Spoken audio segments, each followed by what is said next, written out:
Hello, everyone, and welcome to our first ever J. Gaines and Company webinar. We're so glad that you're here. My name is Kelsey, and I'm Head of Administration at J. Gaines. Before we get started, I wanted to give a bit of an overview of what you can expect today. We'll begin with discussion and then host Q&A at the end. Please feel free to send in any questions you might have throughout the webinar over chat, and we'll hopefully be able to answer them for you. A recorded version of this webinar will be available after the session, so don't worry if you joined a few minutes late, there'll be a recording available to you. Though it's nothing that we could have ever anticipated, this virtual world we're living in is forcing us to adapt personally and professionally. The goal for today's session is to provide you with some thoughts and takeaways that may be helpful if you are looking for a job or if you're looking to hire in this environment.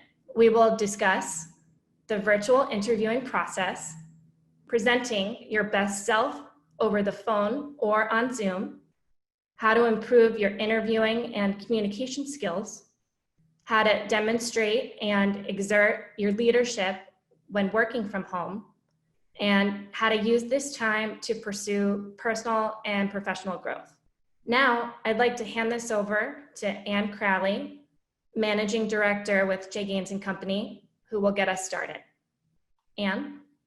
Thank you, Kelsey, and thank you everyone for joining us. We're delighted to be here and to be with you today. And to get started, I wanted to introduce today's speakers.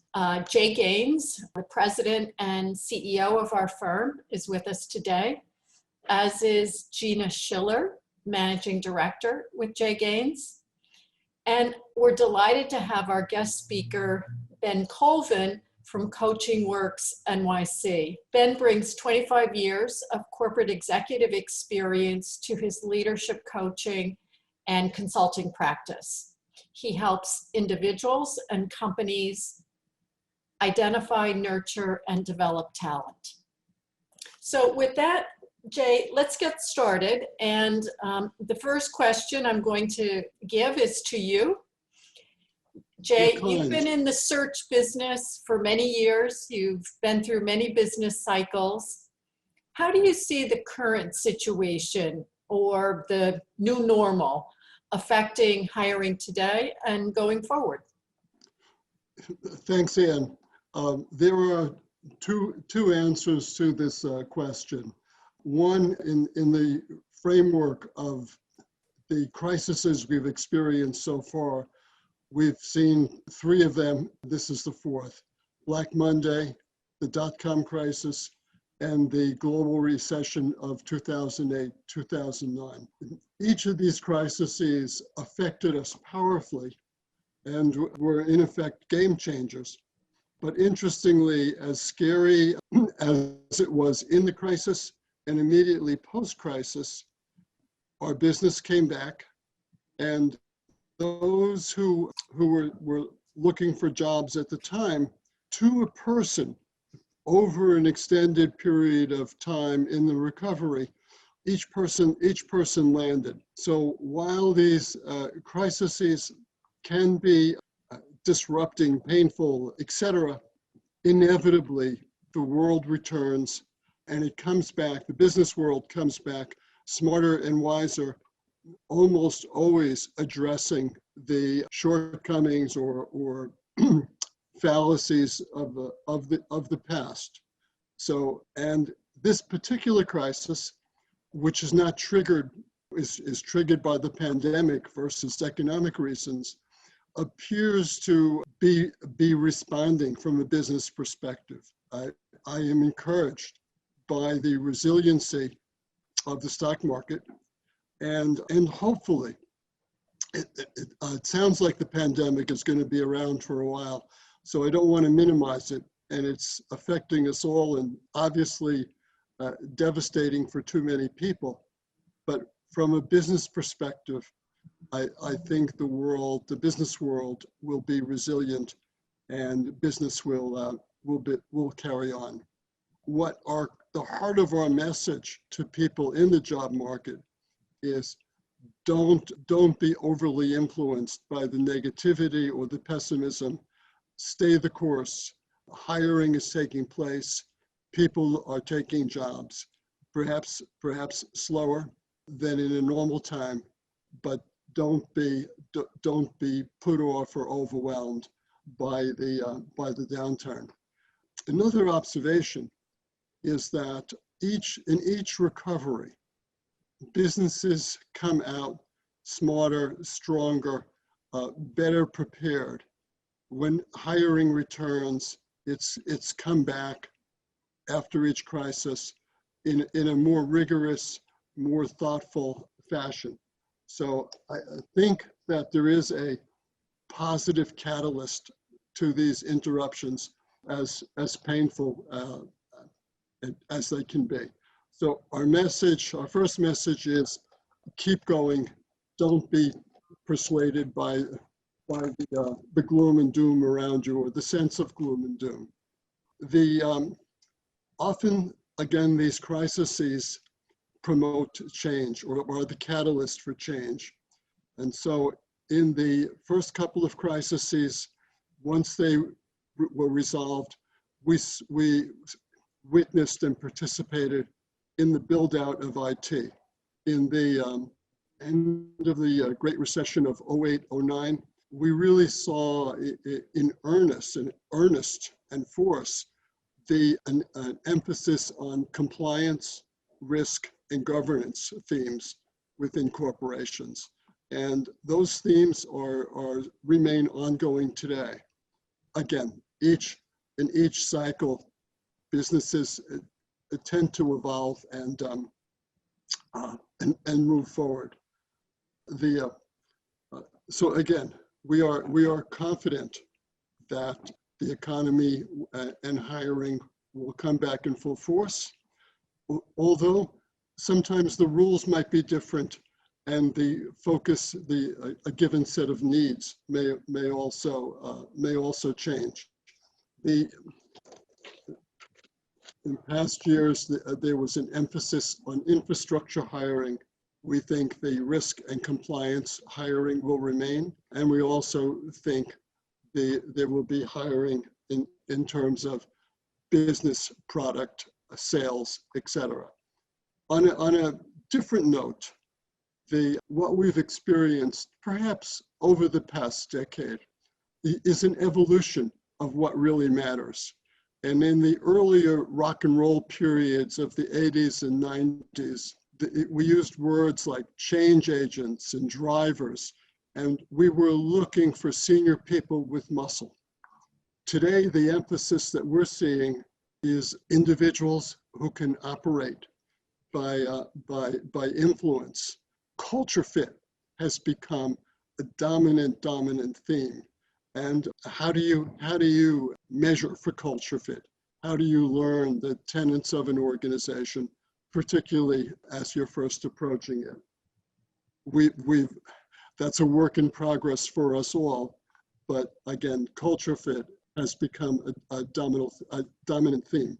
Accompanying culture fit are the notions of thoughtfulness, agility, flexibility, and this is my personal feeling, it could very well be wrong, but there's less emphasis on muscle, command and control, and a much greater emphasis on relationships, influence, communication. And so we feel the business world is changing in the right ways for the right reasons.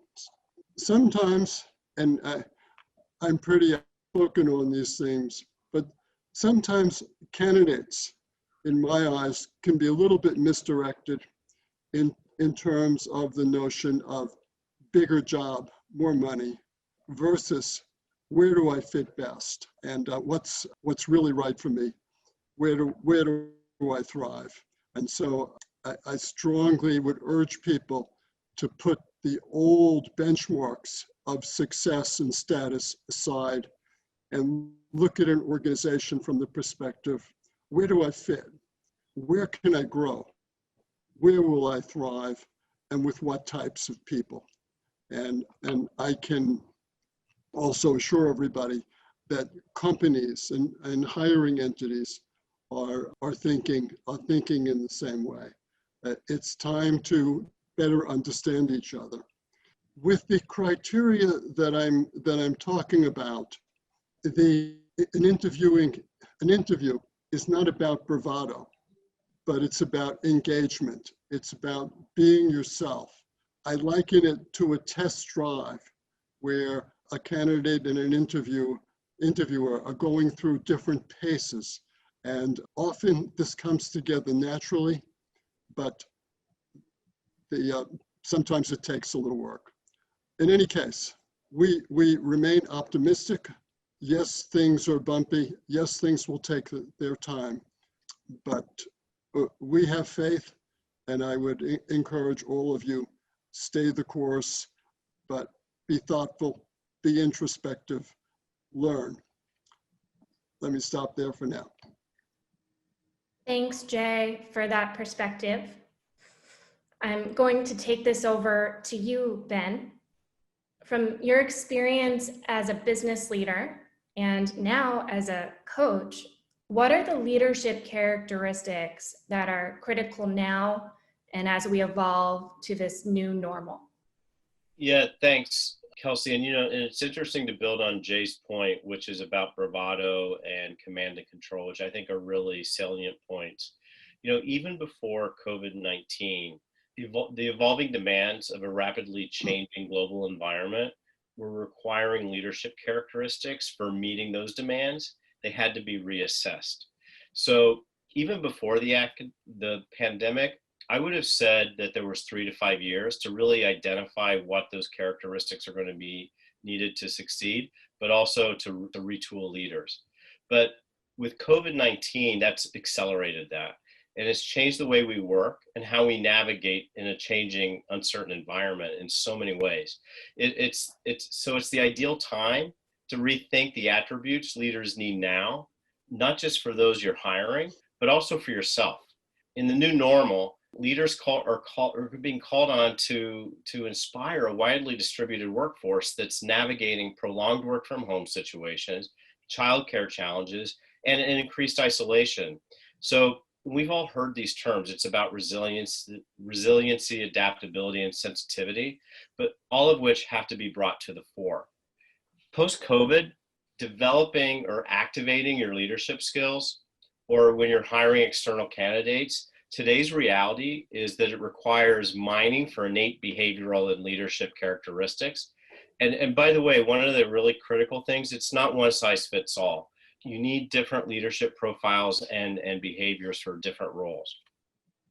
But to uncover those in today's business environment, my clients are seeking to dial up their understanding of these skills in areas such as adjustment, interpersonal sensitivity, and inquisitiveness. And let me explain that. So adjustment, what I'm referring to is, how does a leader react under pressure? Are they able to be calm, self-assured, and steady? That's really critical in these times of uncertainty. Or when it relates to interpersonal sensitivity, it's about understanding a leader's interpersonal skills and how perceptive they are about the needs of others. That's really vital, especially when you're addressing the gaps among current leaders. And then lastly, and probably in some ways really critical, is this, what I refer to as inquisitiveness. And that's really about curiosity, which is an imperative in the new normal. So being inquisitive is about leaders who leverage that curiosity so they're able to go deeper, to better understand the highly personal challenges of the individual team members, but as the team as a whole. But it's also enabling idea fluency. And what I mean by that is it's bringing creativity to solving business challenges, both in the short term and long term. But in addition to leadership characteristics, it's also about personal motivators too. And that's back to Jay's point about command and control. It's the ability to understand what drives your team and leaders. It's not just about culture fit, but it's also about recognizing those who are driven by, say, humanitarian efforts. And what I mean by that, those who are more likely to be motivated to rise to the occasion during these trying times than somebody who may be more driven by fame and feedback or safety and security. Those just may not be the right kinds of drivers in this uncertain time as you're thinking about people who come into your organization. So in this world that's full of uncertainty, having solid objective insights to the skills you need to adapt and to succeed are really actually table stakes. So with that foundation, what I'd love to do is let's take it into the practicality. Jay and I have kind of set up the foundation, but Gina, if you could tell us when you're thinking about these new normal leadership attributes that we've been talking about, how can you maximize that impact? Say, for example, your LinkedIn profile to include those so that you get better recognized. Well, thank you, Ben. I think primarily people should think of LinkedIn as your introduction to people. As with anything else, you have one chance to make a really great first impression, and you want to maximize how you're doing that. So think of breaking down your LinkedIn profile into pieces. You want to have a good picture, one that's representative of you and is professional looking. Your summary should be crisp and tight and should be a way of discussing what values and skills you have to offer, and the body of the LinkedIn will then fill that out in greater detail. What you can do in the summary is align it to what Jay and Ben have just been discussing, which is the needs of the new normal, which is demonstrating your adaptability, your team leadership, your partnership with the business, etc. You want to cover these areas, but you still want to keep it tight and interesting because that's what's going to set your LinkedIn apart. In the body of the LinkedIn, which is your content, too often people either keep it too sparse or overtalk it, trying to be a little bit editorial. And if possible, if you're actively looking, you can put in as much of your resume as possible. Or if this would create red flags where you're currently working, then just be more focused on your accomplishments and strategic point of view than just your responsibilities. So you want it to be representative of what sets you apart versus a brain dump of everything you've ever done. And aside from the LinkedIn profile itself, where LinkedIn is helpful is make sure your settings say that you can be reached by people in search. So you want to check that your settings say you're accessible. And if you're building a network of people that you are connected to on LinkedIn, your first level connections, you want to periodically reach out to those folks just so that you stay in connection with them, but also they may have access to opportunities that you may know nothing about in their companies or otherwise, and you want them made aware that you might be receptive to learning more about these things. And outside of LinkedIn itself, in terms of social media, check what you have on your other social media sites, such as Facebook, that you might not want a potential employer or person in search to see. Restrict your access on certain areas only to friends and family. This is something your kids probably already know, but it's nice for us to be aware of them as well. Right, that's great. So now that we've gotten recognized on media, one of the challenges is obviously bringing your best self forward in the virtual world, especially now when all interviewing is pretty much all remote. What are the things to consider to bring your best self forward? I think the most important differentiation about a virtual interview is you don't have the same opportunity as in person to look in that person's eyes, shake their hand, and form that kind of a personal connection. But to form a connection, think of this more as a conversation than an interview. So to prepare for it, work on the basics. First, have a setting that is professional and quiet where you won't be disturbed and that you can do this interview in a relaxed way. Dress professionally, at least office casual, and be prepared.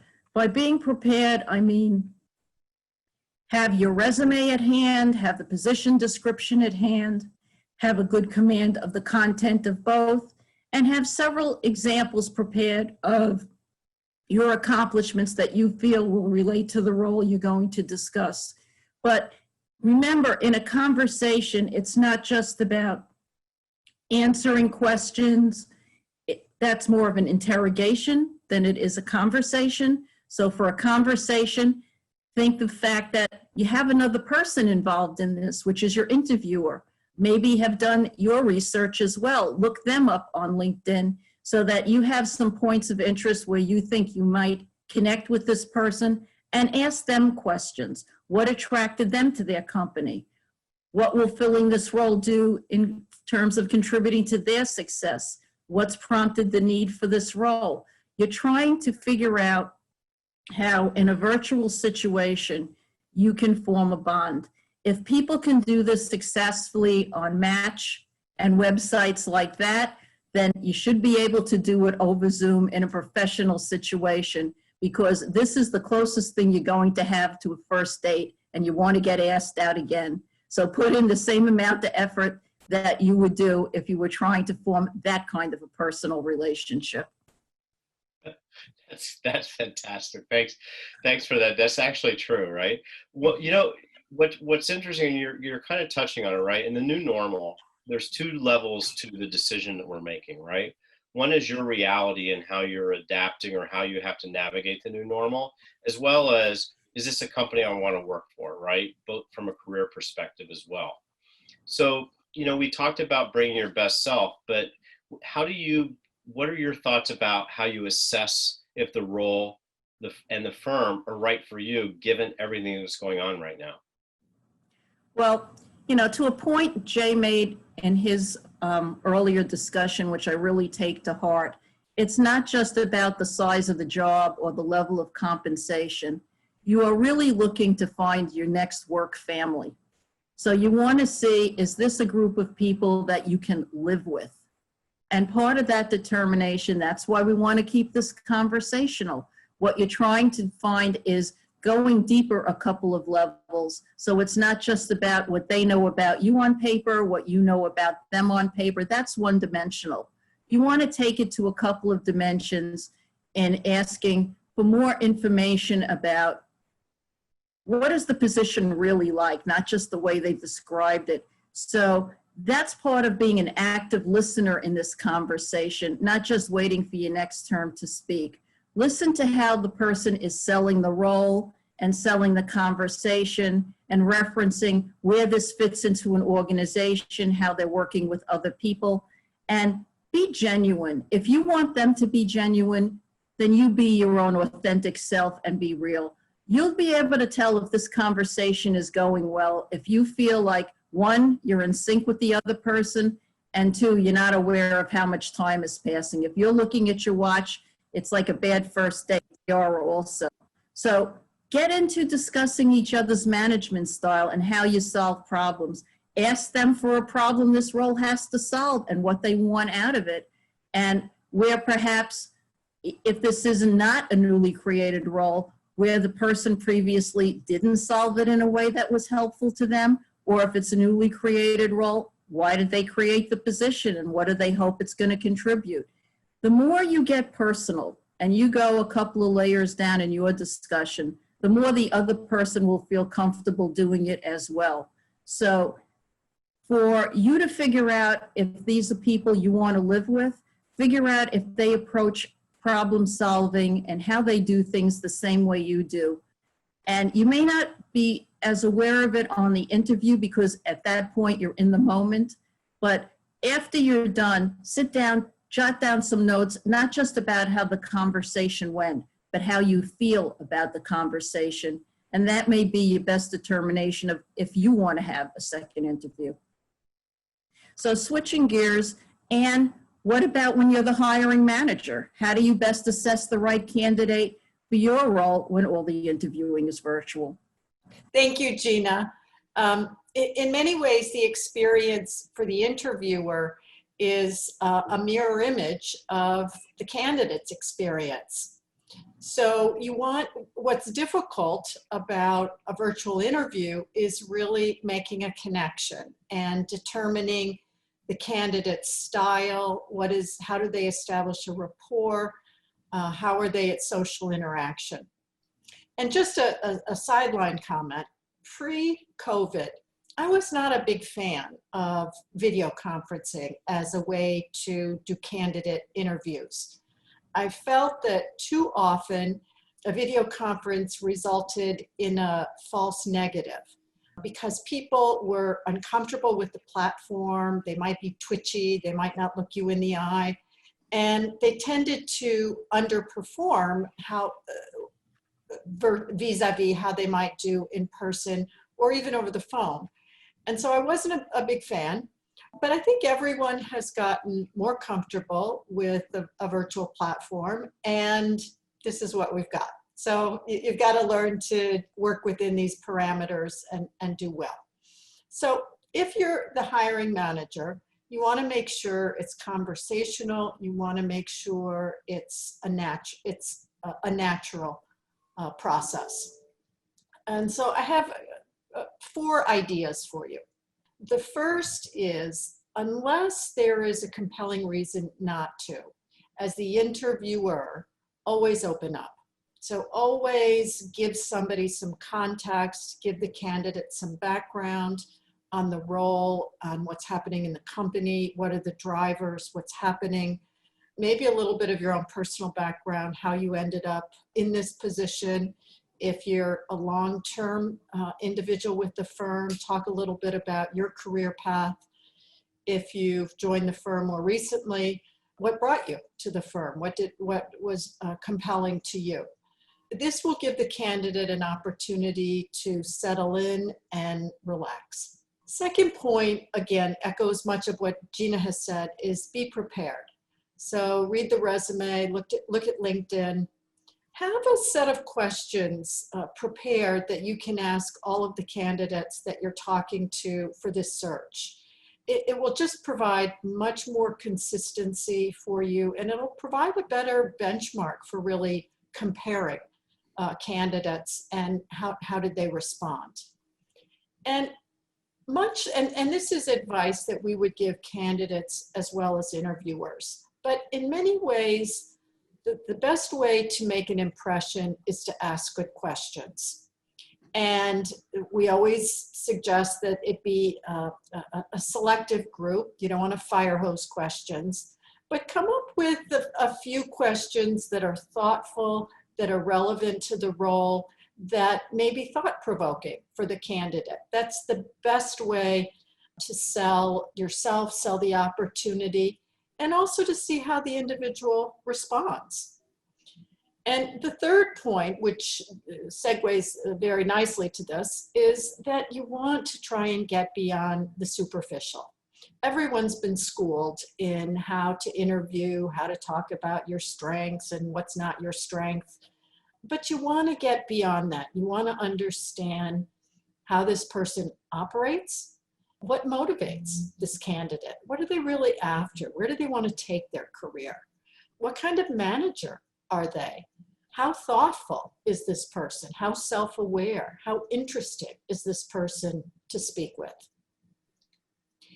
And then the final point is you want to leave time for questions. And I'm looping back a little bit to a point I made just a few minutes ago, in that you really, what's most telling about interviews, we find, is the thoughtfulness of the question from both sides.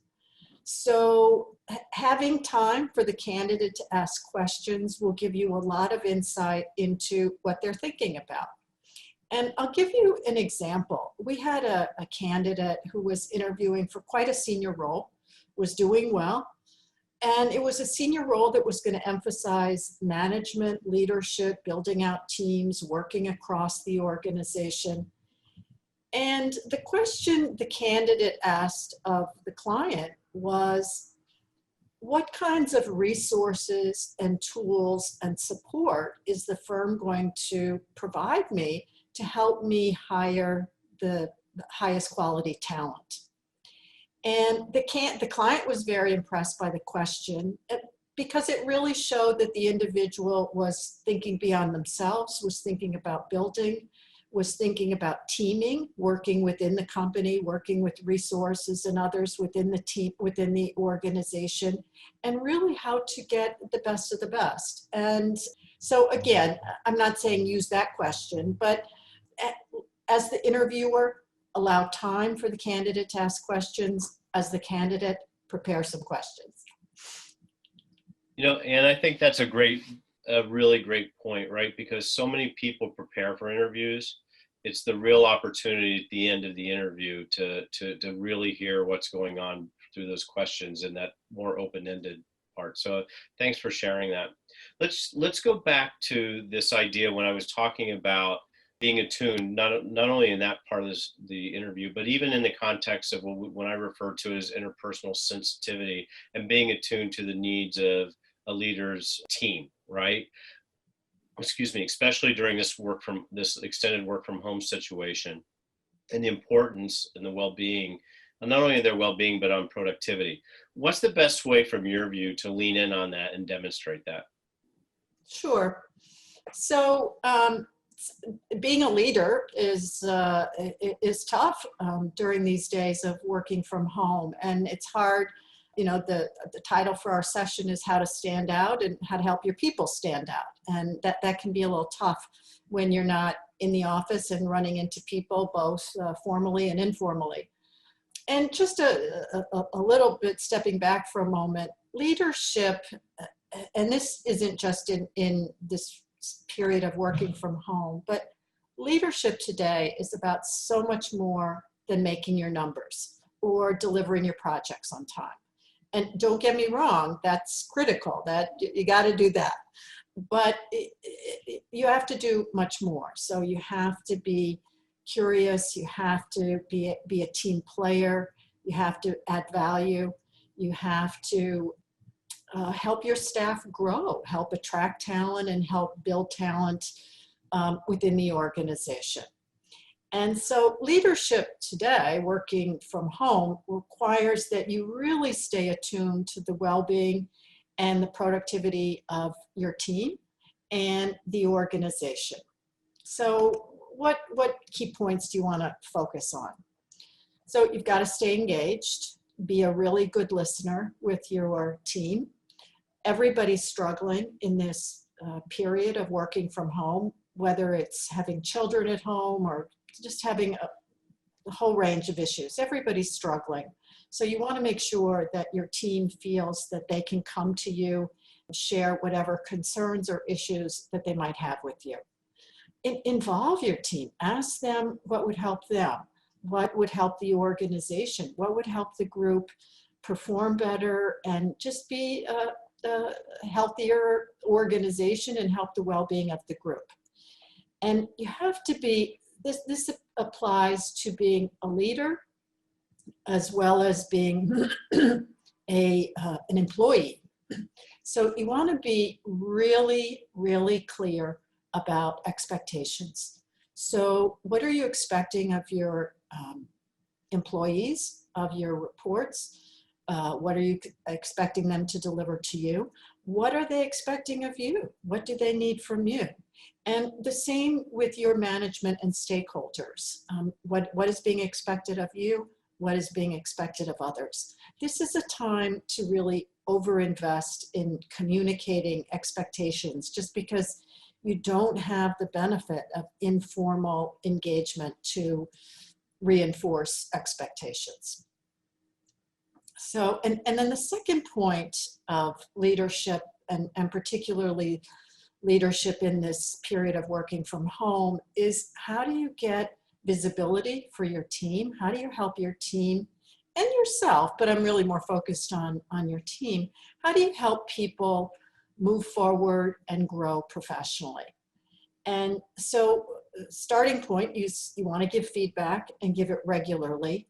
And again, you know, there is a bit of a bias. People used to always feel that you should give feedback in person. Well, we don't have that luxury today. So you want to give it regularly, frequently, so people can start to grow from that quickly. As you're able, you want to try and develop growth opportunities for visibility for your team.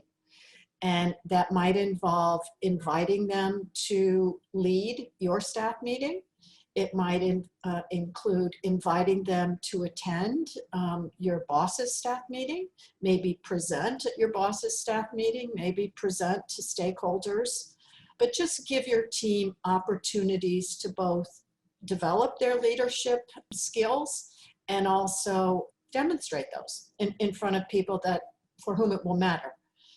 A couple of other additional points is you want to the extent that it's possible, volunteer yourself and volunteer your reports to participate in important initiatives. That's a way to get them visibility in the organization. And then finally, you want to stay informed. You are the conduit of information about the company, about your boss's department to your team.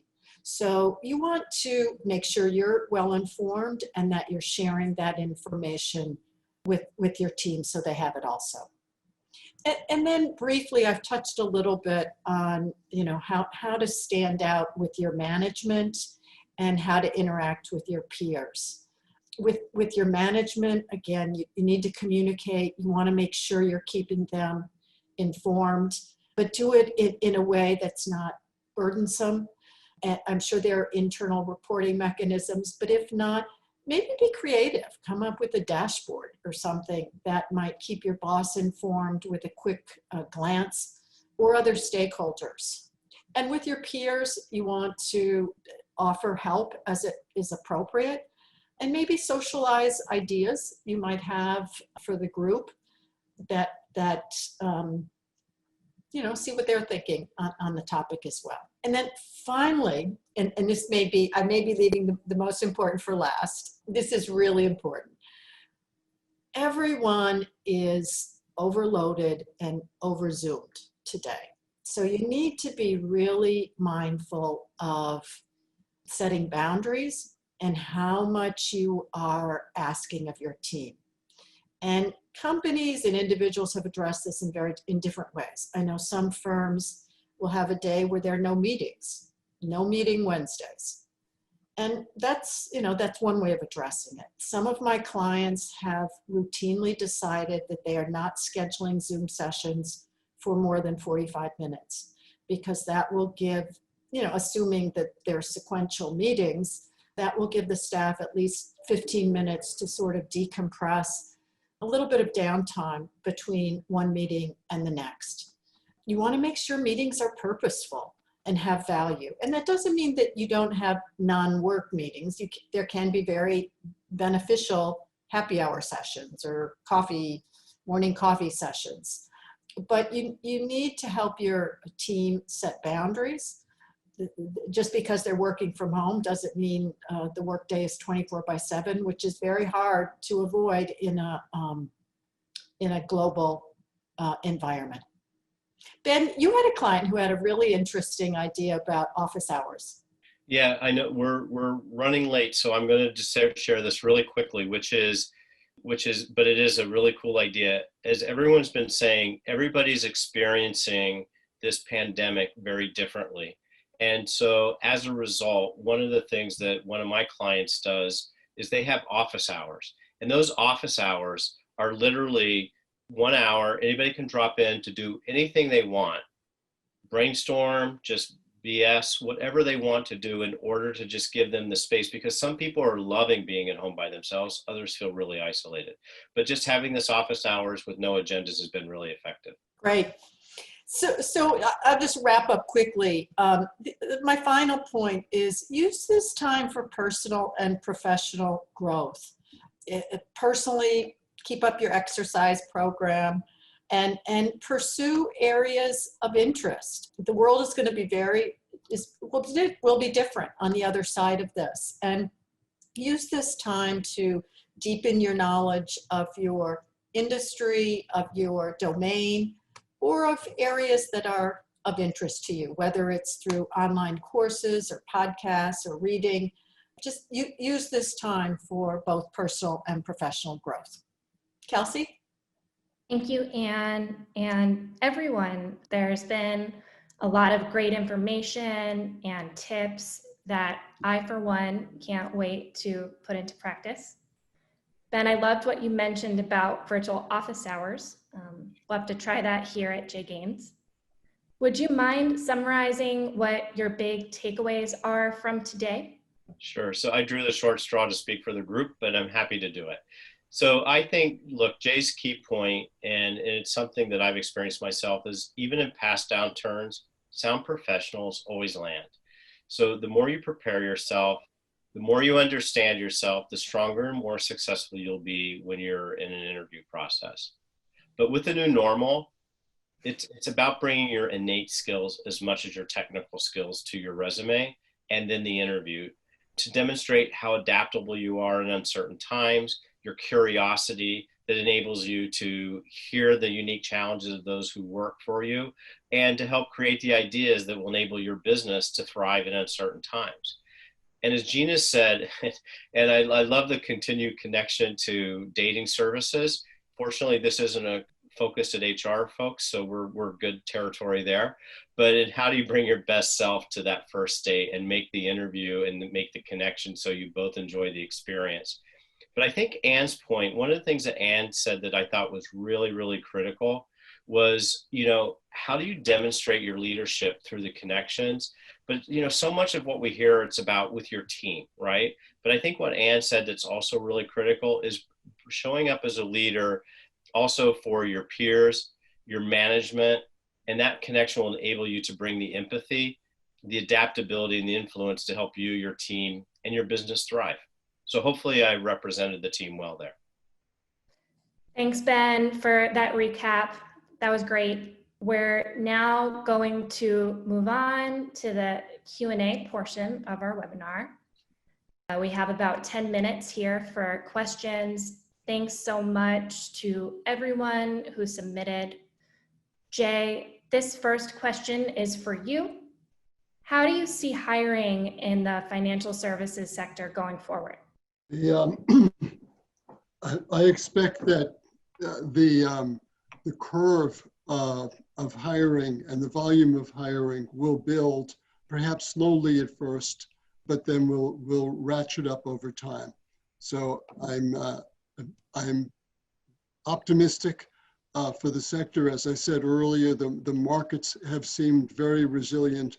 Markets are active, and hence the major financial institutions, period, should come through this perfectly fine. Hence, hiring maybe will be a little bit on the conservative side initially, but we'll build. Thanks, Jay. If anyone has any questions, please feel free to submit them over chat. Gina, this next question is for you. You've spoken a lot about how to improve your LinkedIn profile. In your experience, what makes a bad LinkedIn profile? What are the common mistakes that people make?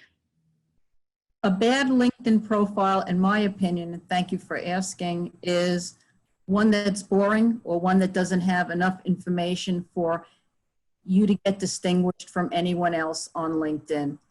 Those of us in search, whether it's from a search firm or from internal search, tend to do a keyword analysis when we go onto LinkedIn to figure out how we're matching to the position that we're looking to fill. So a LinkedIn profile should be interesting, crisp, and informational without being too wordy.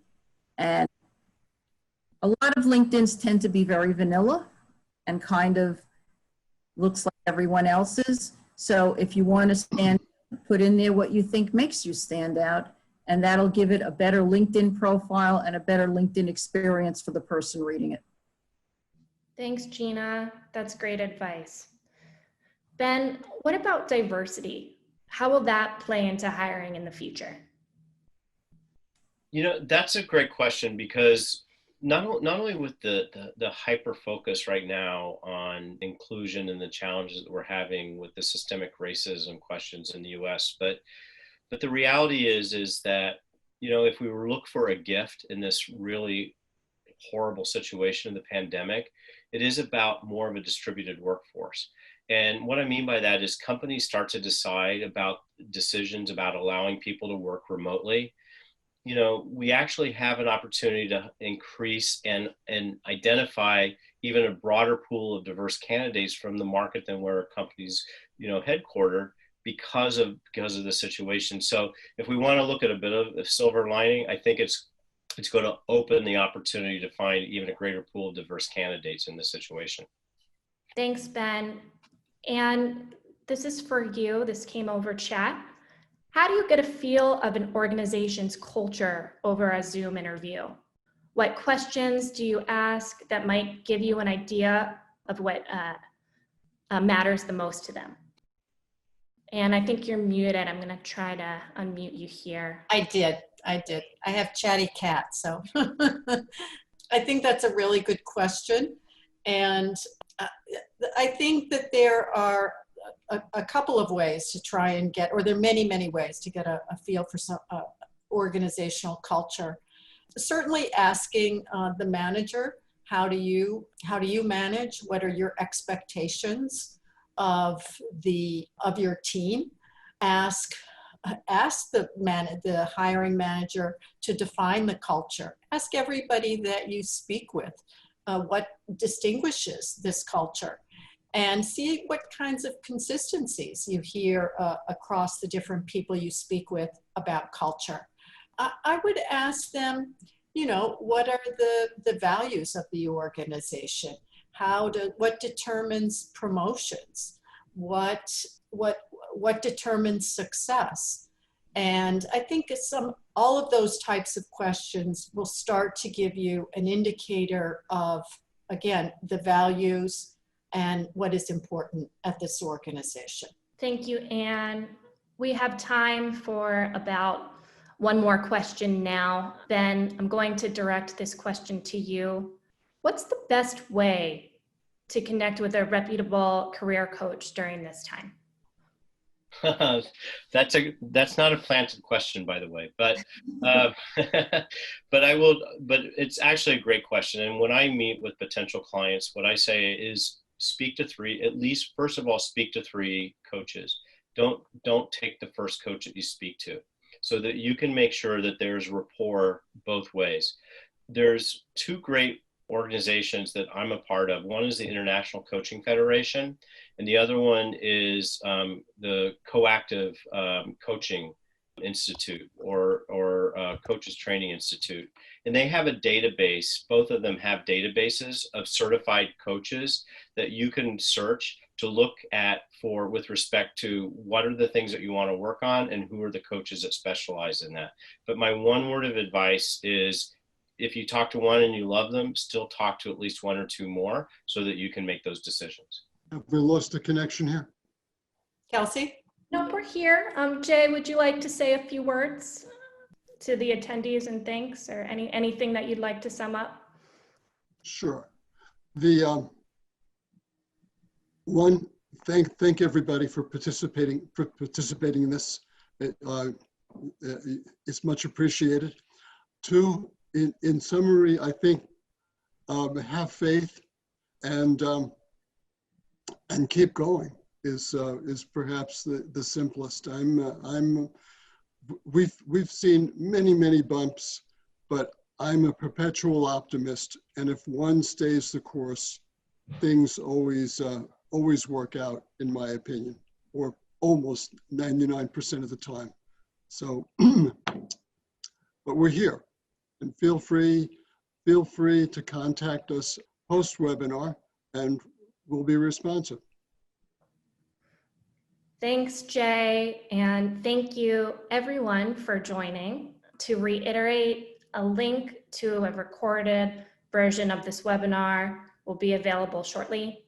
And as Jay mentioned, if you have any further questions or you'd like to contact us in any way, we're happy to help. In the meantime, have a great rest of your evening.